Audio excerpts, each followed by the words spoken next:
Une mystérieuse panne informatique fait basculer une entreprise prospère dans le chaos et met en péril des dizaines d'emplois. Aucun indice ne semble indiquer la cause de l'incident. Les enquêteurs de la police scientifique doivent déterminer s'il s'agit d'un défaut du système informatique, d'une erreur humaine ou d'un sabotage. Il devait s'agir d'un simple cortège de voitures destiné à escorter la reine d'Angleterre.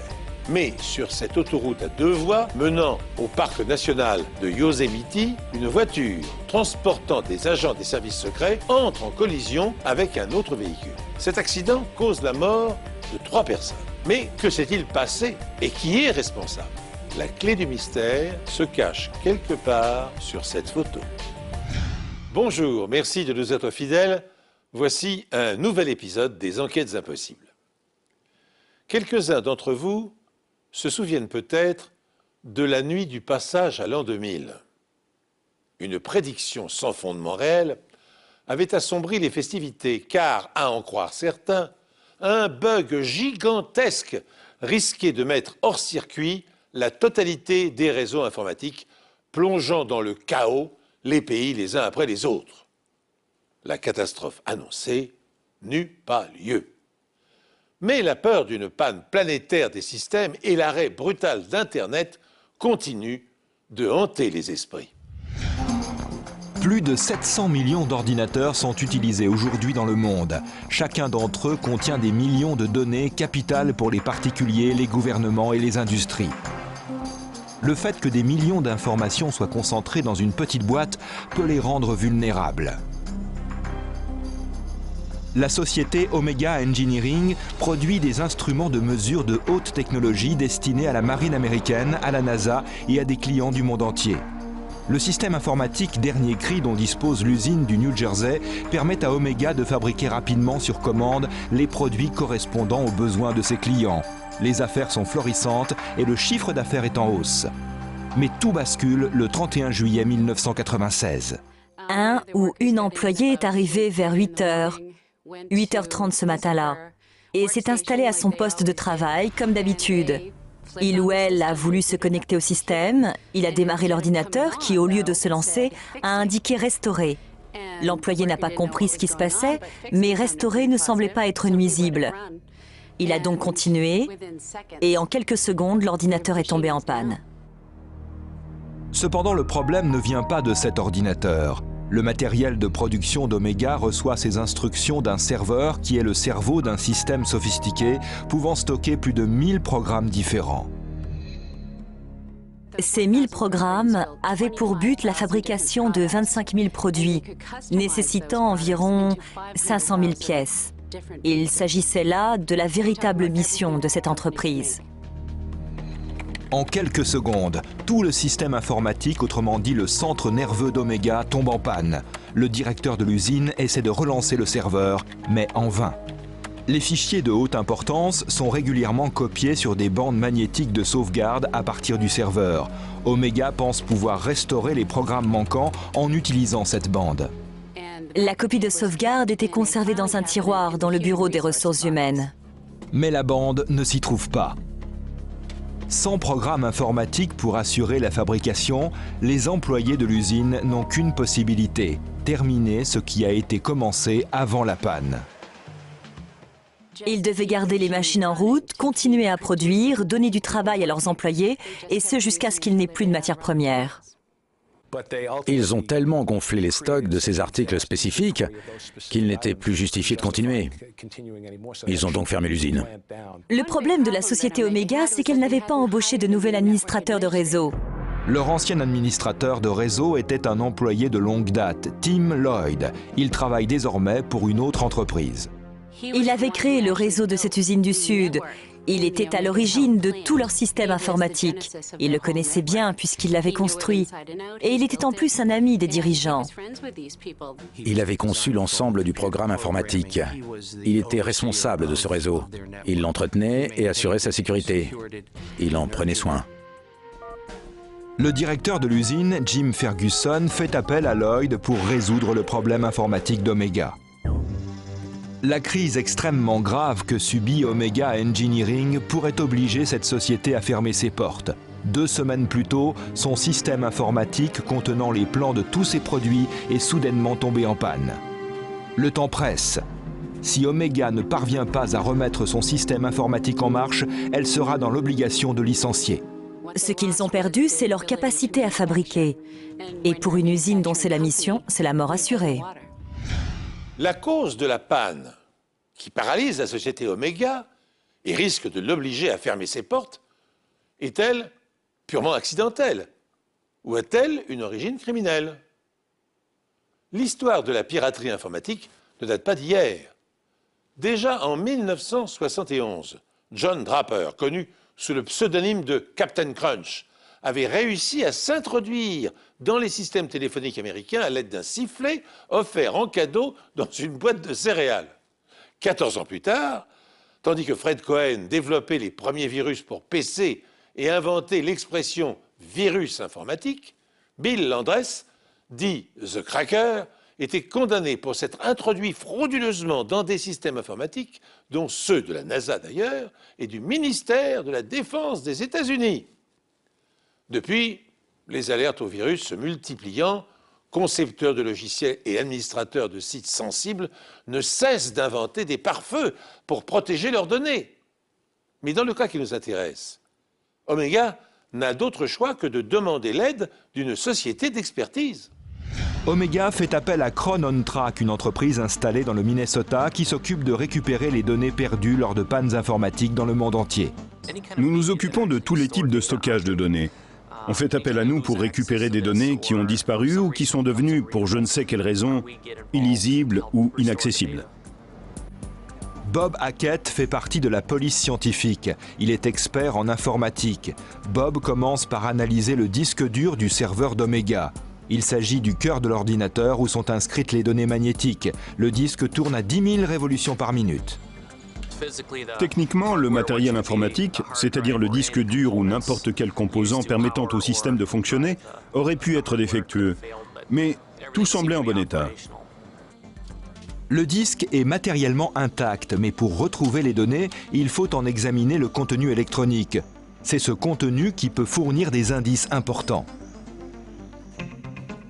La direction d'Omega commence à se demander si la panne n'est pas le résultat d'un sabotage.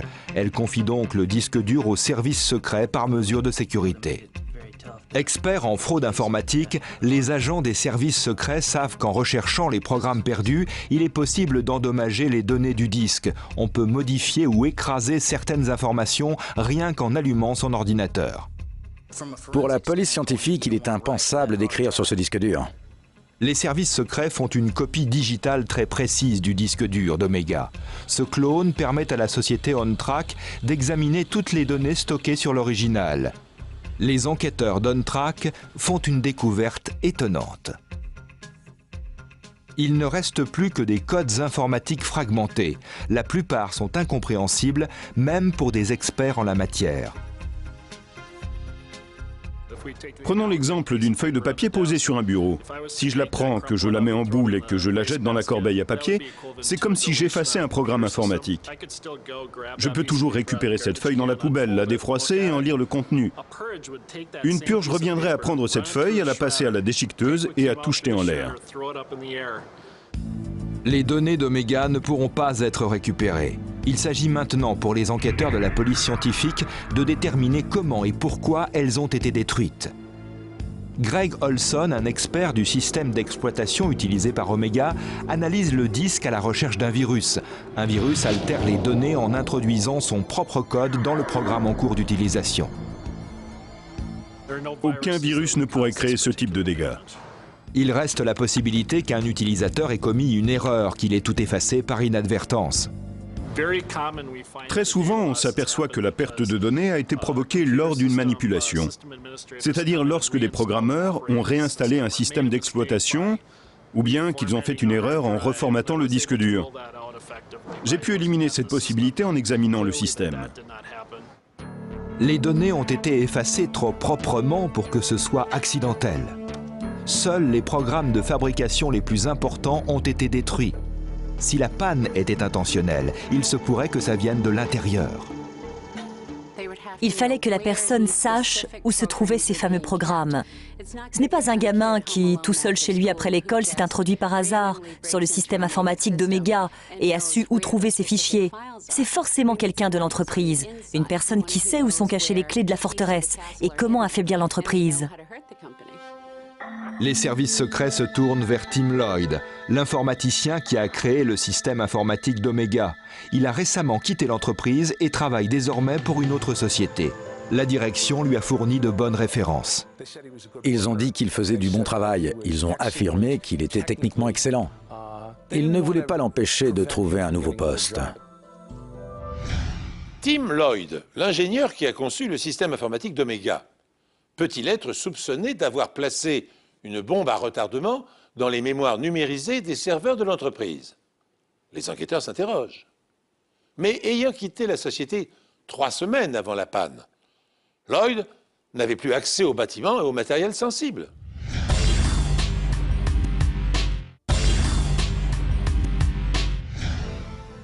La question reste entière. Qui d'autre que lui aurait pu faire le coup? Ils se sont dit que ça avait pu être piraté de l'extérieur. Mais Omega s'était déconnecté de tout modem extérieur. C'était donc impossible. Seule la direction dispose d'un accès au système informatique suffisant pour pouvoir l'endommager. Mais il y a visiblement un problème. Tout le monde avait un droit de surveillance et certains comptes étaient même accessibles sous le code 1, 2, 3, 4, 5. Ce code étrange ne nécessitait même pas de mot de passe. Il n'y avait donc pas de sécurité à ce niveau-là. 6 mois après la panne informatique, Omega lutte pour rester en activité. Comment son logiciel exclusif a-t-il pu être entièrement effacé? Greg Olson de la société Kroll On Track connaît parfaitement le système d'exploitation qui contrôle le serveur. Il passe au crible l'épave électronique du disque dur d'Omega. Le problème quand vous effacez des données ou que vous les détruisez, c'est que cela fait disparaître le plan indiquant l'emplacement de ces données.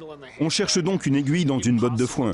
Il est impossible de rassembler les informations. Tout ce qu'on voit, ce sont des séries de lettres et de chiffres qui n'ont aucun sens.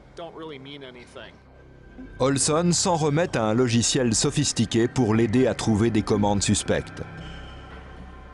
Je cherche des morceaux de code qui impliquent, dans le monde informatique, une suppression. Dans ce cas précis, je cherchais à identifier toute trace de suppression ou de destruction. Continuons à chercher un signe de purge. On a une piste. J'ai commencé à chauffer quand je me suis concentré sur la purge. Olson finit par trouver une commande de destruction liée à 5 autres lignes de code. 1, 7, 30, 96. Les 6 lignes qui contiennent ce code sont responsables de la panne. Le nom d'utilisateur est 1, 2, 3, 4, 5. Cette partie du programme est dangereusement efficace. On appelle ça une bombe à retardement. Ces 6 lignes de code correspondent au détonateur. Ce sont des étapes que l'ordinateur a franchies, des sortes de points de contrôle. La première ligne vise à contrôler la date. Le repère établi est le 30 juillet 1996, la veille de la panne du serveur. Ce détonateur peut être relié à n'importe quel utilisateur. Il contrôle donc la date quand vous vous connectez. Si la date a dépassé celle qui a été programmée, le détonateur met en route la bombe à retardement visant à effacer les programmes. La deuxième ligne de code donne accès au serveur. La troisième ligne est une commande de connexion pour le mystérieux utilisateur 1, 2, 3, 4, 5, une sorte de fantôme informatique. 1, 2, 3, 4, 5 et un utilisateur quelconque se sont connectés sur la même machine. C'est 1, 2, 3, 4, 5 qui a fourni les éléments nécessaires à la suppression des données. La quatrième ligne donne accès au programme de fabrication. La cinquième lance le programme intitulé Fix.exe. En se penchant sur le code de ce programme, Olson découvre un étrange indice. Le code a été généré à partir d'un programme classique de suppression. Il a cependant été reconfiguré afin de tromper toute personne se connectant au système. La fonction suppression n'a pas été modifiée, mais le message qui apparaît sur l'écran, au lieu d'indiquer « effacer ce fichier », indiquait « restaurer ce fichier ». Le code a été réécrit afin d'ignorer toutes les mises en garde. Ainsi, la réponse à la question « Êtes-vous sûr de vouloir effacer ces fichiers ?» était automatiquement « Oui ». La dernière ligne de code est la commande de purge, rendant les fichiers irrécupérables. Ça peut être très rapide. Vous allez prendre un café, vous lisez la une du journal, et quand vous revenez, c'est fait. Tout a disparu. Il suffisait qu'un utilisateur allume son ordinateur. Olson et Hackett trouvent d'autres commandes de purge. Celle-ci contient un répertoire de tests. 3 groupes de codes similaires sont datés de février, avril et mai. Ils étaient destinés à effacer un dossier fictif qui ne serait pas détecté par l'entreprise. J'en ai déduit que quelqu'un avait testé l'application, c'est-à-dire cette bombe à retardement, afin de s'assurer qu'elle fonctionnerait correctement le moment venu. Le fait que le pirate ait testé à plusieurs reprises la bombe à retardement placée au cœur du système informatique d'Omega prouve que son intention de nuire avait été longuement préméditée. Plus grave encore, les tests avaient été effectués alors que Tim Lloyd occupait toujours les fonctions d'informaticien en chef de l'entreprise. Cela laisse-t-il penser qu'il soit impliqué? Les services secrets en charge de l'enquête apprennent que Lloyd avait un mobile pour agir de la sorte. Il avait été sanctionné par sa direction après s'être querellé avec des collègues. Il y avait des conflits entre les employés au sein de la direction et entre les responsables. Il ralentissait les projets quand il n'en avait pas la charge et qu'il n'avait pas testé les produits avant qu'ils n'entrent dans la phase de production. Ça a créé beaucoup de problèmes. Quelqu'un a même fait savoir qu'il avait donné un coup de coude à une de ses collègues sur son lieu de travail. Le 21 août, les services secrets perquisitionnent la maison et le garage de Lloyd à la recherche d'une preuve le liant au code du virus. Ils trouvent des circuits imprimés, des ordinateurs, plus de 500 disquettes, plusieurs disques durs et des cassettes de données. Une cassette attire immédiatement leur attention. Elle porte l'indication suivante, sauvegarde, 14 mai 1996 et 1er juillet 1996. Les autorités pensent qu'il peut s'agir de la copie de sauvegarde restée introuvable chez Omega. Malheureusement, elle est vierge. Les données que nous avons trouvées sur d'autres cassettes avaient été formatées début août. Nous avons appris que la copie de sauvegarde avait été reformatée ou essentiellement effacée quelques jours avant notre perquisition.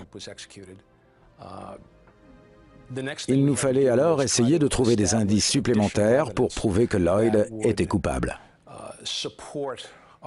Nous avons donc décidé de contrôler ces cartes de pointage.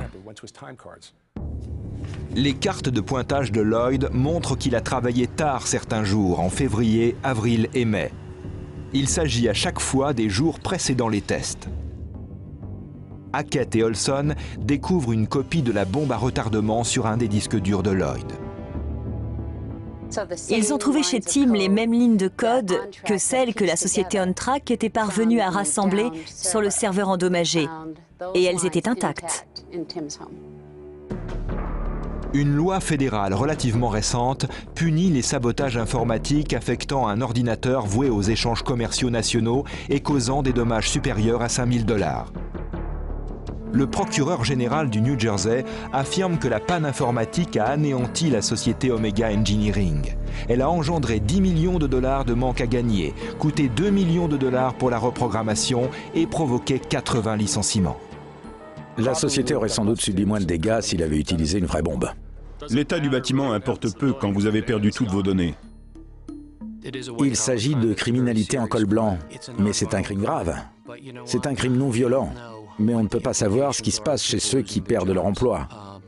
Ça a pu engendrer de la violence chez les licenciés, de la violence domestique. Le procès de Timothy Lloyd débute en avril 1998 et dure 4 semaines. C'est une des premières affaires liées au monde obscur des codes informatiques.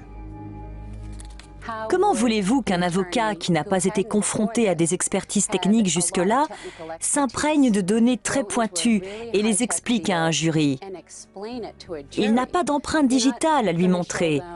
ni d'armes à feu, ou encore de sachets de cocaïne. Lors du procès, le procureur général affirme que Lloyd s'est fait mal voir de ses supérieurs et qu'il a mal accepté d'être évincé. Les enquêteurs parviennent à prouver que Lloyd a conçu le code de sa bombe à retardement chez lui et qu'il a travaillé tard à l'usine afin de pouvoir l'installer et le tester discrètement. Il avait décidé de se retirer de l'entreprise et était sur le point d'aller passer un entretien dans une autre société quand il a été licencié. Il a dit à un recruteur de sa nouvelle entreprise que tous les emplois chez Omega étaient en péril.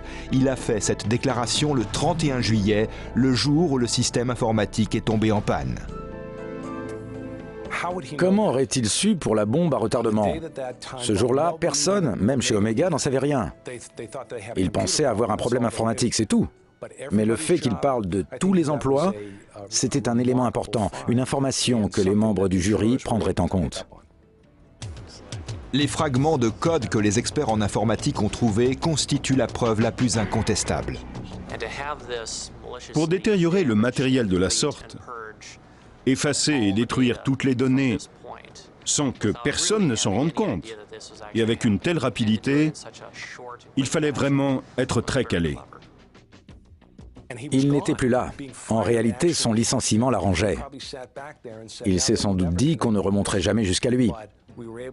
Heureusement, on a trouvé chez lui un disque dur contenant le code du virus. Sans ça, il s'en serait sorti. À partir du moment où on a trouvé cette preuve chez lui, il était cuit. Le jury déclare Lloyd coupable. Suite à plusieurs recours en appel, il reste libre près de 4 ans, mais en 2002, il est incarcéré pour 3 ans et demi. Il est également condamné à payer 2 millions de dollars de dommages et intérêts. Lloyd clame son innocence et affirme qu'un employé d'Omega a dû effacer tous les programmes par inadvertance. Il dit pouvoir le prouver devant le tribunal, mais son avocat lui suggère de ne pas le faire. C'est un égotiste fini. Il n'en revient pas de s'être fait prendre. Je pense qu'il était persuadé de s'en sortir indemne. On peut penser, compte tenu de sa personnalité, qu'il était prêt à venir à la rescousse. À un moment donné, il aurait été capable de dire qu'il avait créé le système et qu'il allait donc pouvoir arranger ça. Mais quand Ferguson lui a dit que les services secrets allaient s'en mêler,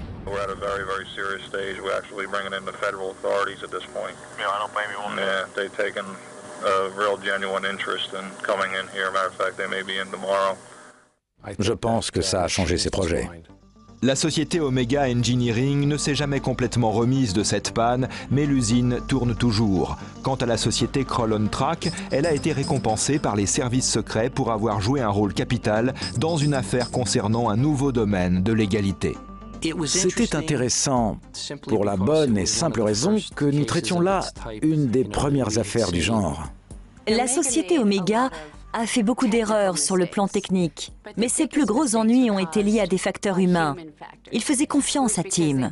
Ils avaient beaucoup d'affection pour lui et le considéraient comme un membre de la famille. On est beaucoup plus indulgent quand il s'agit de quelqu'un de sa famille. Ils lui ont laissé beaucoup de liberté et ça s'est mal terminé. La vengeance de Tim Lloyd a coûté cher à Omega. Environ 12 millions de dollars ont été dilapidés en vain et 80 employés ont perdu leur emploi. Ce préjudice considérable a failli ruiner l'entreprise. Fort heureusement, ses clients institutionnels comme la NASA ou le ministère américain de la Défense ne lui ont pas retiré leur confiance et la firme est parvenue à se redresser. Jugé coupable de piraterie informatique, Tim Lloyd a été condamné à une peine de 41 mois de prison et au paiement de 2 millions de dollars de dommages et intérêts. Lloyd refusa de reconnaître sa responsabilité et, en dépit des preuves l'accablant, continua à clamer son innocence. Cette affaire fit jurisprudence aux États-Unis. Elle ne mit pas pour autant un terme à la délinquance informatique. Aujourd'hui, administrations, banques et entreprises travaillant sur les hautes technologies engagent les meilleurs informaticiens pour protéger leur système. Mais l'affaire Omega a mis en exergue une évidence. Les réseaux planétaires de communication Et les banques de données sont devenues d'une extrême vulnérabilité.